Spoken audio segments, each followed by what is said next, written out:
Good afternoon, ladies and gentlemen, and welcome to the late edition of Gentex Multimedia live blog from Brisbane, Australia. Well, welcome to the show, and today we have a lot to talk about. Victoria records 3 new cases of coronavirus. A former US Marine says Australia's commandos killed an Afghan prisoner.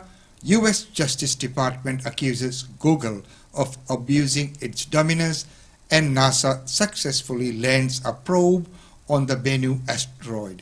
That and much more in this late edition. Well, right now, let's catch on for the weather for the rest of today. With that, let's welcome Dilraj.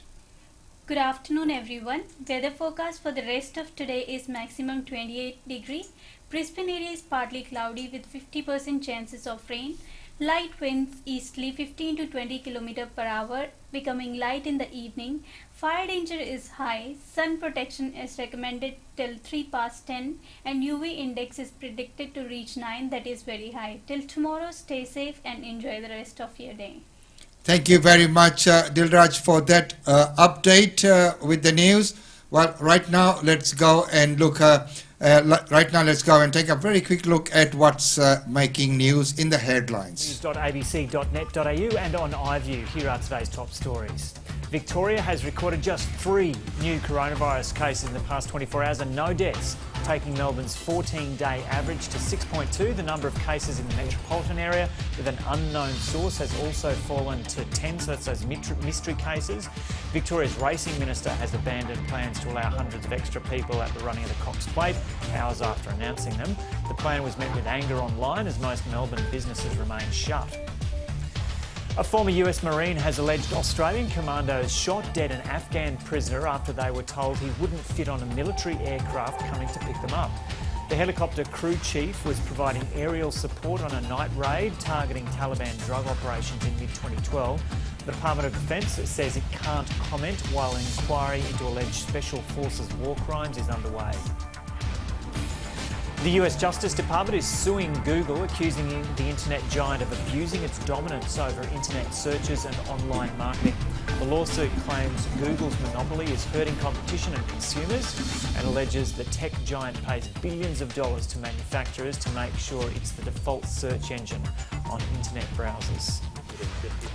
And NASA has successfully landed a probe on the Bennu asteroid. It was sent to gather rocks and dust from the asteroid's surface before taking off again to return to Earth. Initial data suggests the sample collection went as planned. If it is successful, it'll be the largest extraterrestrial sample collection since the moon landing 50 years ago. And that is wonderful news, isn't it? Well, landing on the asteroid, that is as an amazing feat when you look at the size of it as compared to, landing on the moon. Well, right now, let's go and the message first up is from our Prime Minister, and after that we will be joined by Stephen Miles, and then following up would be Deb Falconer. Australian and Christine Holgate, who you've just been hearing from Australia Post. Thank you for the opportunity to be here. Let me begin, of course, by firstly acknowledging the traditional owners of the lands on which we meet, wherever we are in Australia joining this summit today. And my respect to their elders, past, present, and especially emerging. I also want to acknowledge, this is my practice, any veterans or any men and women serving in our defence forces who are joining us today and say once again on behalf of a grateful nation, thank you for your service.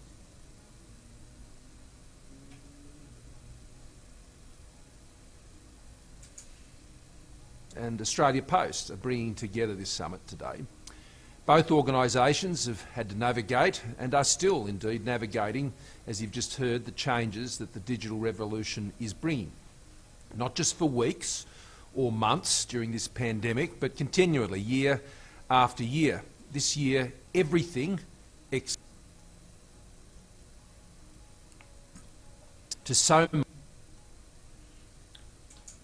That video there is struggling a little bit, and that's a message there from our Prime Minister, thanking all our Defence Force, our Australia Post, and everyone who is putting their jobs in service of everyone, in service of the wider community. And the reason for the late broadcast today is because we were in a meeting this morning, in a very important community meeting where there were many aspects of the community that were discussed, and of course there's many emerging issues that need to be discussed, and in the matter of interest of time, I'll bring to you all report in tomorrow's live cast. But right now, let's move on with the news for today. And right here, as we know, Queensland is on that election trail under the caretaker mode at this point in time. So let's see what Mr. Stephen Miles had to say on the campaign track. It's nice not to be battling a blistering wind and dust off a quarry like we were yesterday. Everyone good? All good to go, Minister. Yeah, you're right. Yeah. Very good. Well, today we have one new case of COVID-19 to report to Queenslanders. They were an overseas traveller in hotel quarantine, so no reason for any concern. It means we're now 41 days since we last had an infectious case in the community. They're a man in their 30s who had travelled back from Kenya. So we now have 5 active cases. That brings our total number of cases to 1,065. And we did nearly 6,000 tests yesterday, 5,989 tests. Of course, that's in stark contrast to what's happening around the world. You will have seen the United Kingdom announce that Manchester is going to the highest level of alert. That means places like pubs and clubs are closed. People can't gather in households. There's that limit of 6 people in any gathering. It's a great honour for me to be here at the Clem Jones Centre today to make a very special announcement with our candidate for Chatsworth, Lisa O'Donnell. Today we're announcing that if re-elected, the Palaszczuk government will invest $5 million into a major upgrade of the facilities here. This will provide for new facilities for the Allied Health Centre, allow them to be closer located to the indoor heated pool, allowing the centre to do even more of what they already do just so well, co-locating health and well-being, fitness and sporting activities, all here on this amazing campus. Of course, Labor is very, very proud of this place. It is named in honour of Clem Jones, one of our luminaries. The gym is named after Terry McEnroth, another Labor legend who we lost not that long ago. You will have seen online that the Premier is about to make a major announcement about regional jobs. The new Bruce Highway, the second Bruce Highway, is all about creating regional jobs. It will link those major centres just inside the coastline to create more regional jobs. It is a real plan that is underway now. It will create regional jobs by speeding up freight along the coast. It will create regional jobs in construction all along the way. It will mean that there will be half the number of trucks on the existing Bruce Highway. It will provide new supply chains, creating regional jobs. It will connect industries with freight networks, which will create more regional jobs. It will create economic efficiency and productivity for the whole state, allowing us to create more jobs right across the regions of Queensland. It's a fantastic announcement, and I know it will be well received right across this state. Since I last spoke to you, we've seen another 24 hours of Deb Frecklington hiding. More than 30% of voters have voted now, and they've voted without knowing what Deb Frecklington really stands for. You know, I was on a pre-poll booth last night and there was no sign of Deb Frecklington at all. She wasn't on the signs, she wasn't on the how to vote cards, no one was mentioning her. And most importantly, she's hiding her costings. Now, when we talk about costings, there are 3 really important elements. How much a party intends to spend if they are elected, how they will fund it, and what they will spend it on. And now Deb Frecklington uses the excuse that she hasn't announced yet all of what they will spend it on. But that doesn't mean that they cannot outline how much they intend to spend or how they intend to fund it. That's what Labor did at the outset of our campaign. And so when you talk about costings, Labor has already released 2 of the 3 elements of campaign costings. The LNP are hiding all of it. They refuse to answer questions about any of it. And frankly, it was the height of arrogance yesterday for Deb Frecklington to say that Queenslanders should wait to vote until she's ready to tell them how she intends to fund her uncosted promises. You know, we have these arrangements in place, these early voting arrangements in place to keep Queenslanders safe so that our democracy can continue during the pandemic. And for Deb Frecklington to urge voters to ignore that advice to vote early, for Deb Frecklington to tell them they should wait until election day or maybe the Friday before is just so arrogant.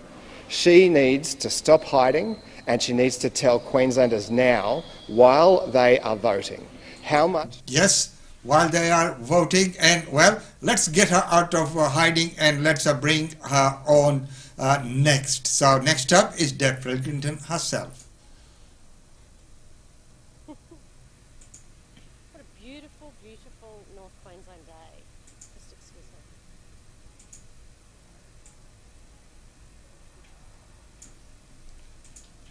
Just bear with us while we get ready. Okay, well, thank you very much, everyone. Already go. Another beautiful morning in North Queensland. Of course, it is always great to be back in Townsville. In fact, my 29th visit since I became the leader of the opposition. So anyone in Townsville understands that I do love the North and I love getting here and understanding what the issues are. Now, I have 4 incredible candidates standing behind me and they've all worked extremely hard with their local communities around the issues that are facing North Queensland. I've been here before and I've met with Sammy.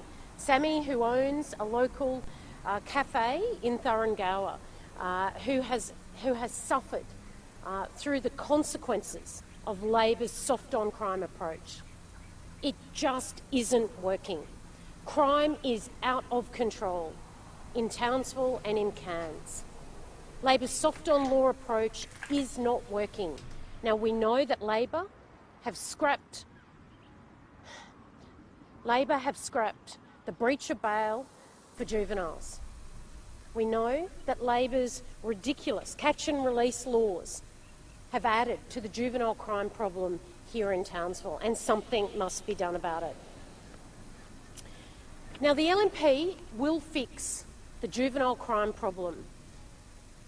The LNP have already announced a massive crackdown on juvenile crime, but today I can announce that the LNP will introduce a trial curfew for both Cairns and Townsville. If you are 14 and under and you are on the streets after 8 p.m, and if you are between 15 and 18 and on the streets after 10 p.m, the police will have the powers to take you to a refuge. This is about making sure that parents become responsible for their children. In fact, everyone in our community must be responsible for the crime problem that we have here in Townsville. We know the problem. The problem is because Labor's soft-on-crime approach. We've got to get rid of their catch and release laws. We've got to give the police the powers that they need. We need to make sure that parents are responsible for their children who are on the streets. We need to protect the community. That is what an LNP government will do. We need to protect people like Sammy, whose husband was faced with an 11-year-old. Now, the local media know about this. This is a shocking story, a damning indictment on Labor's soft-on-crime approach. An 11-year-old held up Sammy's cafe with her husband Max with a knife that big. An 11-year-old. What is he doing on the streets at that time of night? He's got to be back at home, safely tucked into bed. The other thing I'll say is this. It is a terrible indictment when every single time I come to Townsville, I have to meet with another community member who has had their house broken into, their car flogged, their little babies asleep while someone is holding a knife or a gun to their husband's face.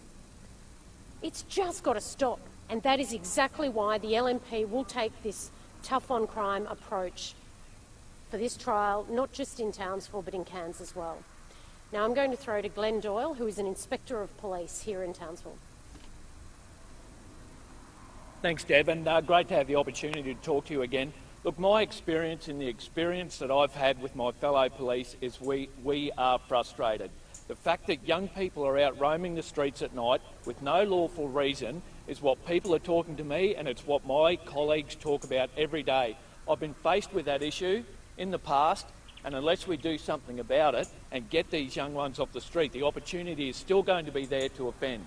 I know the frustration. The police need the laws tightened up, the community needs the laws tightened up, and it's about time we drew a line in the sand, and with the LNP policy to crack down on crime, this will be an essential part of that program.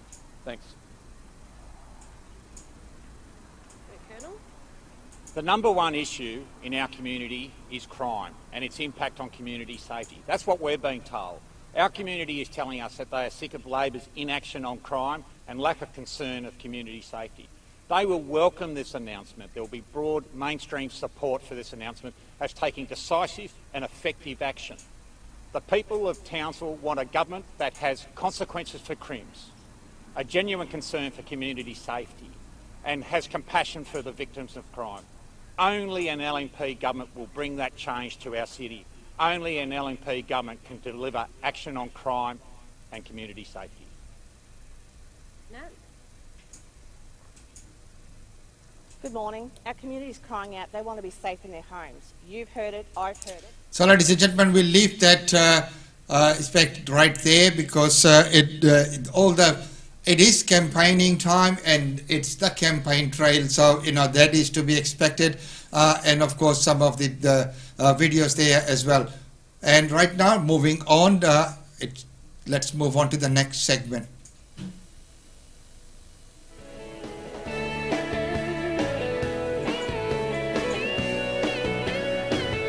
It's time now for Real Estate Update. With Wusha Chandra of GlobeNet Realty, real estate is our world. Now we're standing here face to face, afraid to move or else.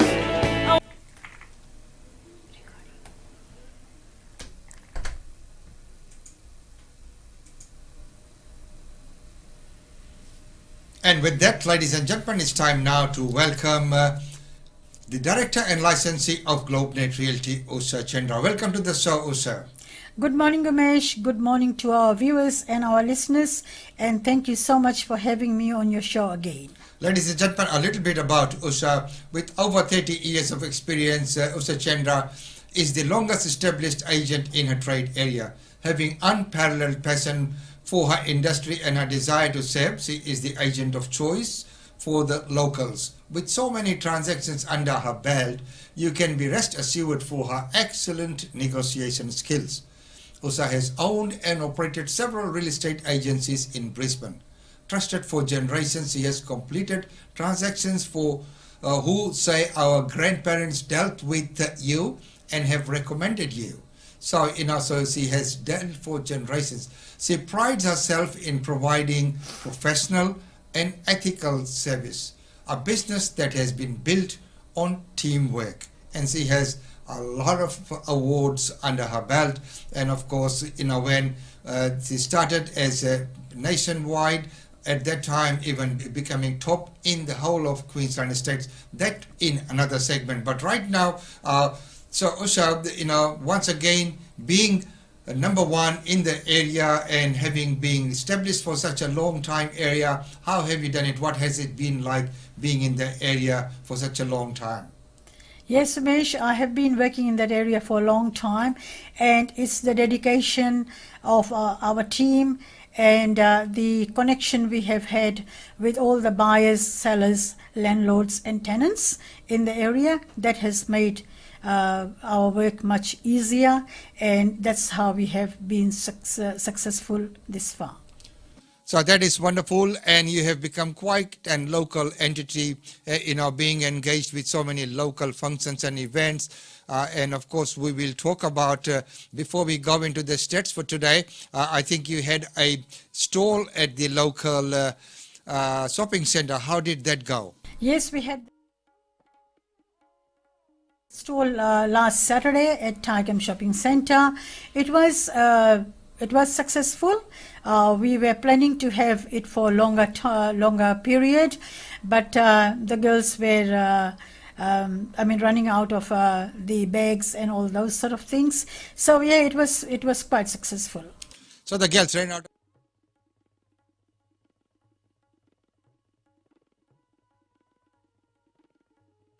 Goodies way before the desired end time. So that's wonderful. As they mentioned that, being present in local areas there carries a lot of weight.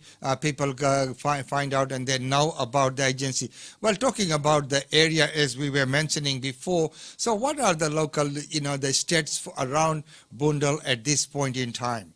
So the statistical data for Boondall in Brisbane, the median sale price for houses was $530,000 in the last quarter, whereas the townhouses were $397,000 in the same quarter.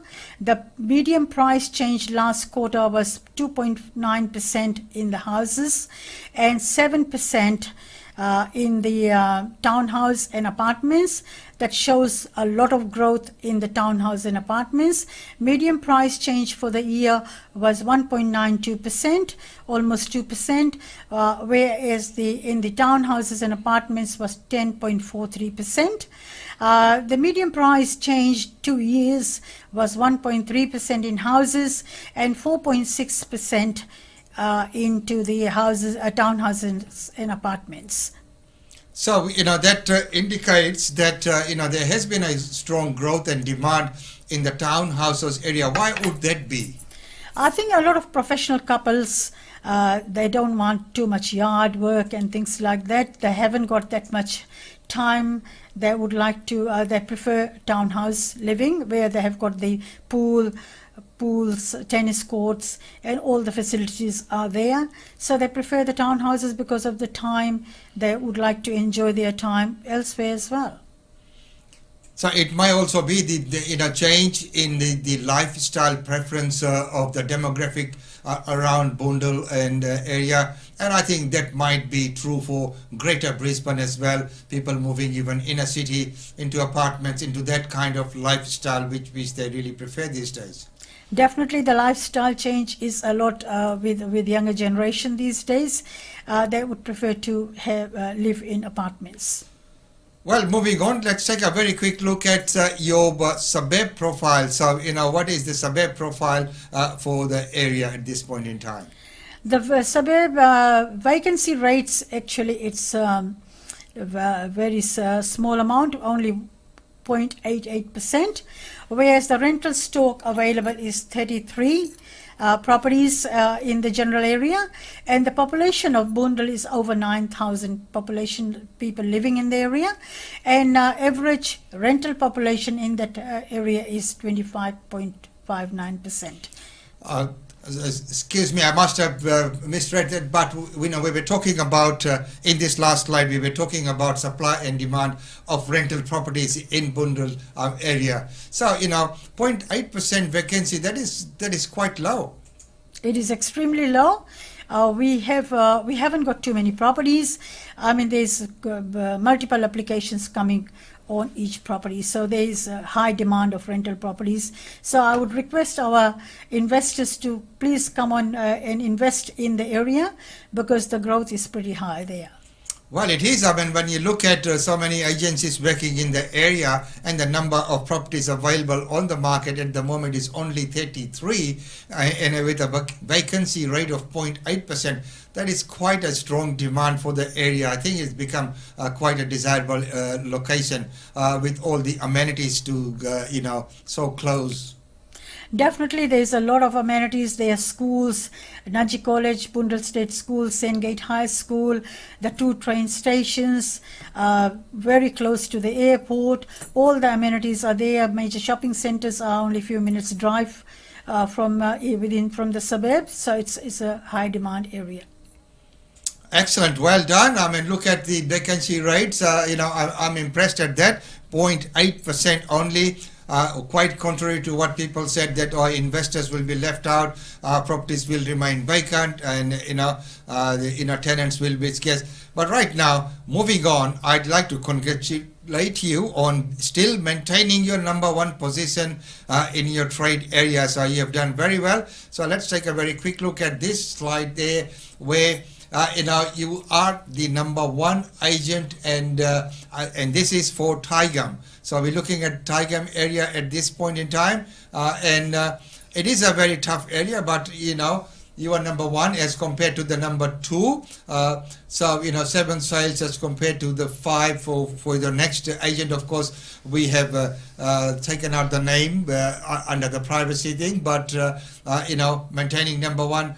Congratulations, and it's hard work. And how have you done it? Thank you so much. I mean, I've got a lot of clients who are repeated clients in the area, so I'm getting a lot of appraisals and the sales in that area due to being in that area for so long. So, ladies and gentlemen, as they say, you can say anything, but facts and figures are there, and you can't argue with the facts, and there it is. So, our #1 in that area is Usha at this point in time, and is in the other area. So, it's good to see that you are still maintaining that high standards, and that you are up there with so many different competing agents within that trade area. Now, of course, the next suburb there, you are #2. But even then, being #2 among such a tough competition is again quite an amazing feat that you have done. So, you are up there. So in this area where 40 as compared to 12. So we're looking at some big brand agencies as opposed to standalone independent, but you have done very, very well. Thank you so much. I mean, we have got over 37 agents working in the area. So it's a lot. It's a very tough competition. So I would like to congratulate my team for being there and doing the hard work. So that's how we are in #2 position. We would like to be #1 very soon, as we are in #1 in Tigum. We would like to be #1 in Bundal as well. So that's Tigum and Bundal #1 and #2. Well done. I think, that's amazing. So, right now we will go into and look at all your open houses for the weekend. And of course, we will feature the House of the Week. Thank you so much for coming on the show. It's wonderful. Is there anything you'd like to say to our viewers before we conclude the section? Yes, I would like to welcome everybody. We have got a few properties. We have got a couple of new listings in the area that has come, and we have got open house for this Saturday, 9 to 9:30 in Callum Vale, Windsor Court, #4 Windsor Court. From 9:30 to 10 o'clock, sorry. And then the next one, I've listed a new property just yesterday at #2 Fernwood Place in Tigum, which is 2-story, 4 bedrooms, 2 bathrooms, double lock-up garage, and it's open on Saturday at 11 to 11:30. The third one is #1 Songbed Way, which is open at 12 to 12:30, and that's 5 bedrooms, 3 bathrooms, 2 cars with a pool. And the last one is a brand new listing again, and that one is in Keepering. It's a very well priced property, ideal for investors or first home buyers, only listed for 469,000, and that's open at 1 o'clock at number 234 Klinger Road in Keepering. Thank you. Thank you very much. So now we will look at those open houses, and of course we will go in and look at the House of the Week, and we'll also look at the promotion that's going on at this point in time. Thank you so much for being on the show. Thank you, Mish.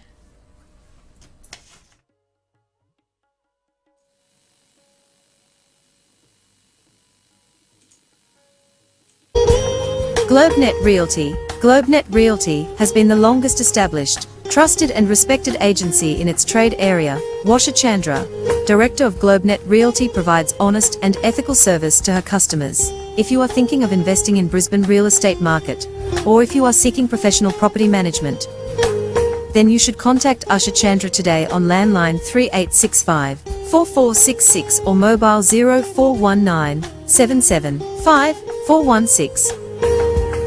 And for further updates, log on to our website www.globenetralty.com.au. GlobeNet Realty is your own local real estate agency.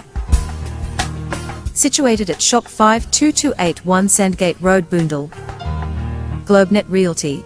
Real estate is our world.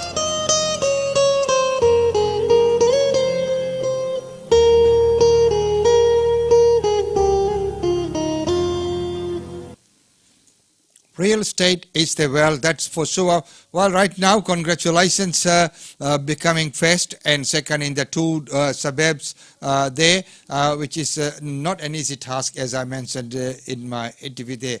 Well, right now, moving on, let's take a look at the making news. Number one, Premier Daniel Andrew confirms possible rare case of reinfection in Melbourne.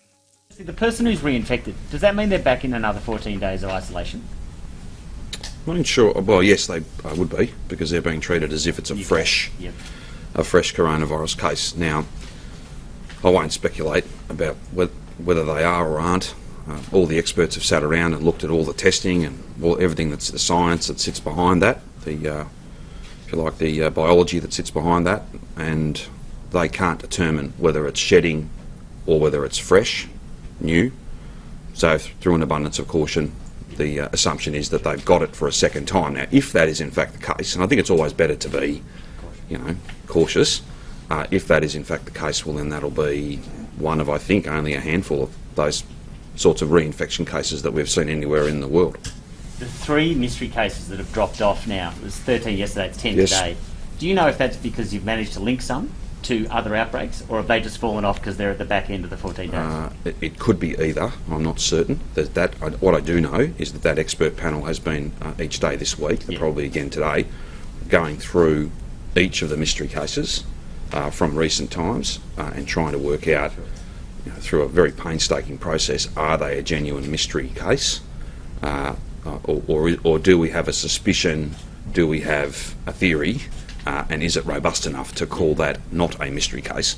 I'm more than happy to make sure that that's a feature, if it can be, a feature of the Chief Health Officer's release. Premier, the person who's reinfected, are they a healthcare worker or a contact? Or? I don't have any details on who they are, but again, if it's appropriate for us to speculate on that or to confirm that in any way, I'm more than happy to make sure that there's an update. These are the words from Public Health for me to go to today, so I think it's appropriate. There was a bit of speculation yesterday about was it really a 1 or was it 0.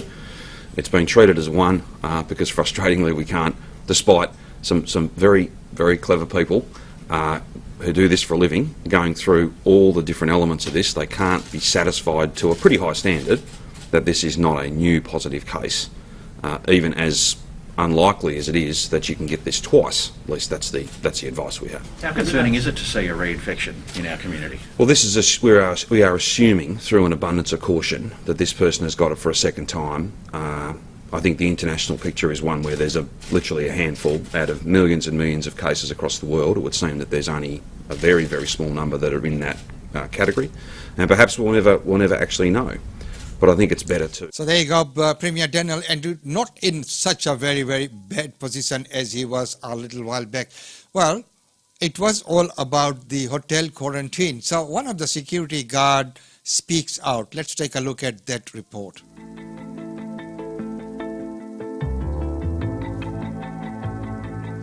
Security guard Craig Arundel hasn't worked in more than 3 months. The last time he did was in the hotel quarantine program that caused Victoria's deadly second wave.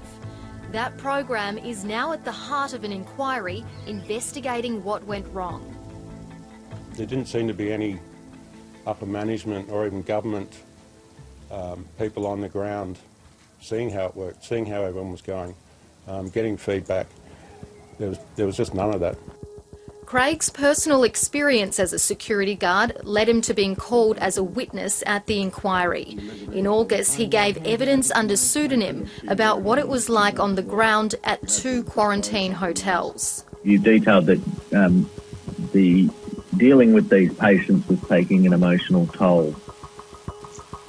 It wasn't so much taking an emotional toll as far as depleting you. It was just, it wasn't your average job that any security guard would have expected they would be doing. In the weeks since giving his evidence, Craig has watched the proceedings unfold and has now decided to speak publicly about his experience. I think the public are now starting to see that side of the operation, the logistics side of it, wasn't run well at all. You know, there's a lot of skin in the game for a lot of different people, reputations, financials. So yeah, there is a lot at stake. Inconsistencies and missing evidence were the focus of a hearing today when the inquiry unexpectedly reconvened. The purpose of today's extraordinary hearing is to both update and clarify the progress of the inquiry's work. Hearings finished last month, but fresh details around the decision to use private security have since been revealed. Since that date, there have been two discrete developments which bear upon the work of the inquiry. The first development relates to the resignation of the Secretary of the Department of Premier and Cabinet, Chris Eccles, last week. The inquiry has now received his phone records, which reveal he did call the then Police Commissioner Graham Ashton on the afternoon hotel quarantine was set up. It's significant because immediately afterwards, Ashton texted his federal police counterpart with this information. Mate, my advice is that ADF will do passenger transfer and private security will be used. That's the deal set up by our DPC. This is extremely important. In many ways, the fate of the government and the fate of the premiership is going to depend on what comes out of this inquiry. And we know Royal Commissions and inquiries have taken many scalps in the past. Dr Scott Prasser is a former government advisor and senior fellow at the Centre for Independent Studies. He's been closely following the inquiry. Politicians often say, you know, the buck stops. Well, so far it's been more a spin the bottle about who's responsible for what in this issue. The other key development flagged at the inquiry today related to emails not previously provided by the Department of Health and Human Services, which involved Victoria's Chief Health Officer. Brett Sutton had previously given evidence that he didn't know private security was being used in hotel quarantine until the Ridges outbreak in late May. But a chain of emails now appears to contradict that claim. It shows Professor Sutton was looped in on an email on the day hotel quarantine was set up, explaining Victoria's use of private security to the federal government. I clearly did not register that anything was being said about private security, otherwise I would have gone to the inquiry and said that I was aware of it. DHHS told the inquiry the emails weren't submitted because it didn't consider them relevant. The inquiry heard it was too early to judge how the series of emails will be dealt with in its final report. So there we go. We're yet to see the final report come out, and the emergency reconvening of that inquiry leading into those emails and the text messages that have now been retrieved. So we'll keep an eye on that and see how that news progresses. Right now, let's go to South Australia, where the police announced that New Zealanders can travel to that state now without quarantine. With New Zealand people arriving in South Australia, they will no longer be required to quarantine. And those people who are currently quarantining, the 12 New Zealand residents that we currently are accepting, will be released from quarantine as soon as the advice can be provided to them. But we're also happy to receive direct flights from New Zealand. The current arrangements are that all 12 people that we have in quarantine in South Australia have travelled directly from New Zealand to South Australia, only transiting through Sydney. So on that basis, direct flights from New Zealand would be within those arrangements. So that's something we're happy to accommodate. We were dealing with a situation where we hadn't had a chance to really consider the ramifications of New Zealand. We hadn't had specific advice in relation to the status of COVID-19 in New Zealand. The health advice has been assessed by direct communication through our Chief Public Health Officer with New Zealand authorities. And there is a level of comfort there in terms of the extent of COVID-19 that allows us to make this decision today. So right now from South Australia, right here now to Queensland, where LNP, has been put last by Labor. So there's a lot of preferential things that are happening. Well, by the way, I voted today. Yes, pre-polls are open, and after the meeting, I popped into City Hall and did my voting. All done, out of the way, done and dusted for this campaign. Well, Labor campaign is to put LNP last on Queensland Highway. And of course, there's a lot of talks going on about who's preferencing whom and which party has got to deal with whom. So how to vote cards that are happening outside the polling booths there as well. And of course, you got to vote for 9, with the numbers 1 to 9 as well. Well, right now, let's take a quick look at this report where Queensland Premier has responded to social media posts of people campaigning for Labor candidates in election, calling for LNP to be put last.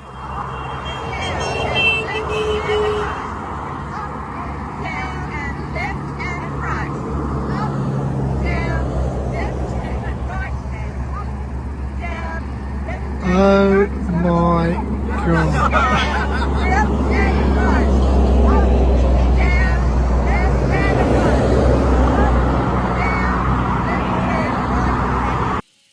So there you go, a campaign of a different style there as well. And of course, they're asking that LNP be put last. And of course, we have seen the posts of Queensland multicultural community leaders who have put out a press release saying to put One Nation last because of their discrimination against a lot of multicultural communities. So that's a lot that's happening out in this space there as well. Well, right now, moving on, we go to Kangaroo Island, where the fire truck engulfed by flames on the summer bushfires.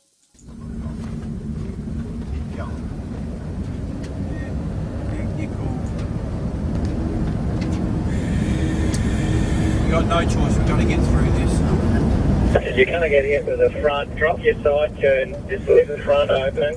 And as a result of that, there have been calls from the locals who demand more hazard reduction in the area. So here's that report. Kangaroo Island is definitely a wonder, I'll say a wonder of the world. I won't say it was devastated, it was incinerated.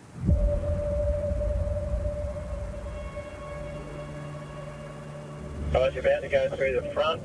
Drop your fire curtains on the sides, over.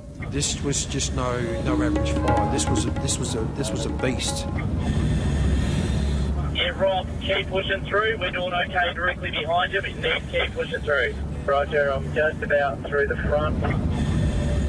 Devastating scenes there. Well, right now it's time to look at some of the functions and events taking place in and around Brisbane. And of course, with those events, don't forget that a lot of the functions and events are taking place virtually. And, there's many functions and events which we are, of course, and obviously supporting and being part of as media sponsors. With these functions and events is what are happening right at this point in time and under the current circumstances with the restrictions in place. And many times people say, how can functions still take place when there are so many restrictions? If you have a COVID plan, you can run the event based on the plan, and if you manage to look after the event under those plans.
With that, ladies and gentlemen, it's time now to have a look at some of the overseas news. First one is from Europe, and Sweden is quietly toughening its approach. Let's take a look at that report.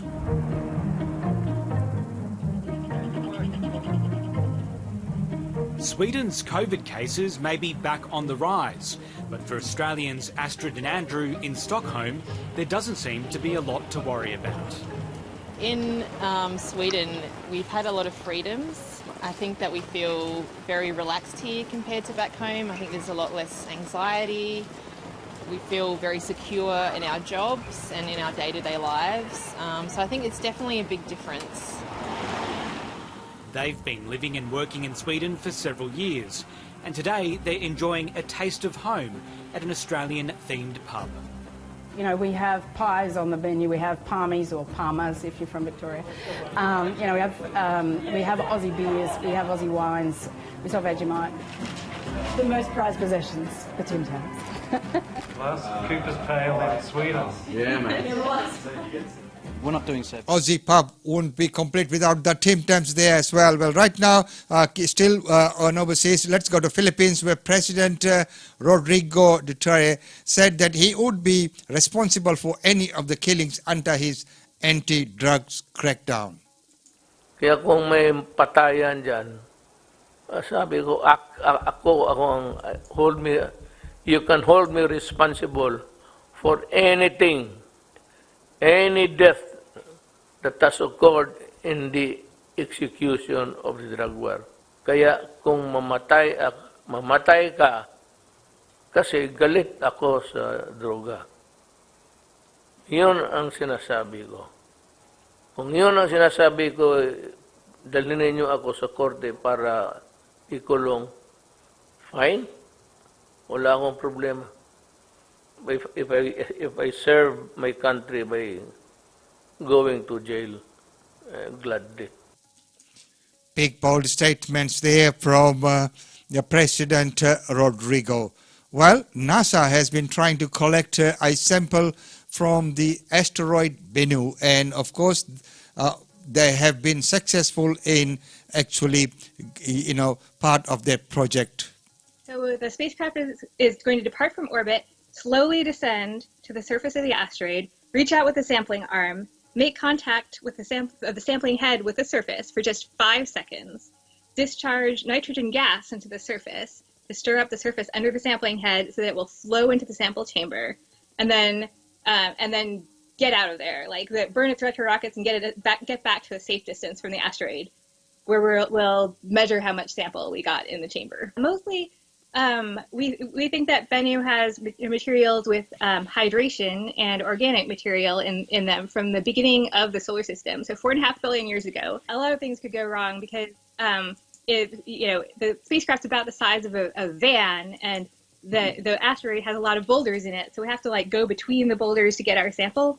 There a lot of planning went into that. So the spacecraft is taking imaging all the way down, and if it senses that it's off course or something, it can do an abort maneuver and just get back up out of the asteroid, and we'll have to try again. It's just scientifically really exciting.